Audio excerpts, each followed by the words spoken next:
Good evening. My name is Colby Tucker, and I'll be reporting to you from the Nova Newsroom today. Now, for the top story of the week. Out of Massachusetts, the story of a high school student outside of Massachusetts who is being accused of killing and raping his algebra teacher. The student being accused, Philip Chism, was arraigned just this Thursday, the 21st of November. More on the story. Philip Chism, the Massachusetts teenager accused of raping and killing his algebra teacher, became visibly upset when the teacher, Colleen Ritzer, the victim, spoke about the teen's home state of Tennessee after class, according to a police affidavit unsealed Friday.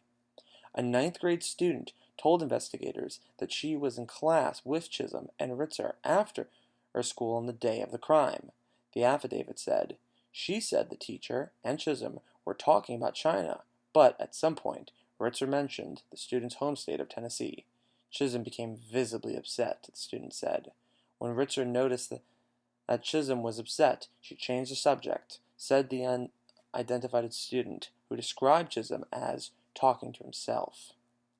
The affidavit, in chilling detail, offers the first hint of a possible motive in last month's gruesome killing of the popular high school teacher.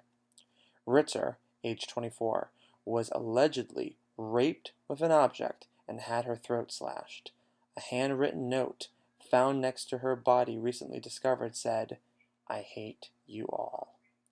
A Massachusetts grand jury on Thursday indicted Chism, age 14, on charges of not only murder, but aggravated rape and armed robbery in connection with Ritzer's slaying on October 22nd, according to the Essex District Attorney. Citing Massachusetts law, prosecutors this past week, Thursday 21st, when arraigning him, said that they would like to try Chism as an adult. The indictments, quoted, detail horrific and unspeakable acts, District Attorney Jonathan Boglett said in a statement. Denise Regan, Chism's public defender, denied to comment.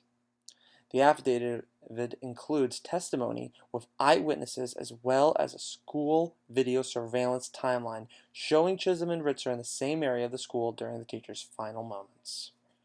The green recycling bin seen in the surveillance video was found 20 yards from the body.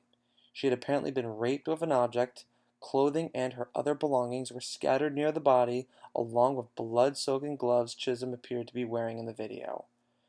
The handwritten "I hate you all" note was folded near her body, according to the documents. As for charges, the armed robbery indictment alleges that Chism, armed with a box cutter, robbed Ritzer of credit cards, an iPhone, and her underwear. The aggravated rape indictment alleges that he sexually assaulted her with an object. On the aggravated rape and armed robbery indictments, Chism was charged as a youthful offender, but prosecutors said that they will move to join those charges with the murder case in Superior Court. Now, as far as goes my initial reaction, to be completely honest with you, it's absolutely tragic and horrific, and it's really, really sad, and it's just so, it points, unfortunately we live in a world where things like this constantly happen, and there are times where people die, and there are things that are going on. My initial reaction just simply is that something needs to change, not with just children, and it's got to be in the culture, it's got to be security. There has to be measures to help people to ensure that things like this do not happen again. So my discussion question would be, should there be extensive work put in to ensure that public schools receive the security they need to protect their students and school faculty?